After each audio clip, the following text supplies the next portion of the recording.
Saudara, petugas kesehatan dan otoritas bandara terpaksa harus mengevakuasi jemaah calon haji Gorontalo yang sakit ke mobil ambulans untuk diberangkatkan menuju Bandara Jalaluddin.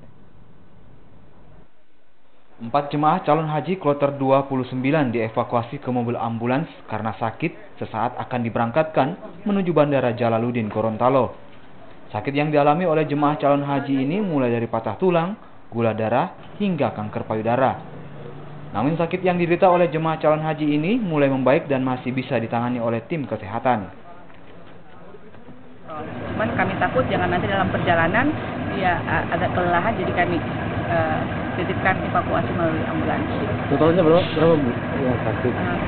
Ini ada juga yang sementara yang dirawat, tetapi sudah stabil, alhamdulillah sudah stabil. Kami sudah berikan obat dan kami akan rencanakan itu flight ketiga. Pemberangkatan jemaah calon haji kloter 29 ini merupakan pemberangkatan yang terakhir dari Provinsi Gorontalo dari total 450 jemaah. Muhammad Kaida, Kompas TV, Gorontalo.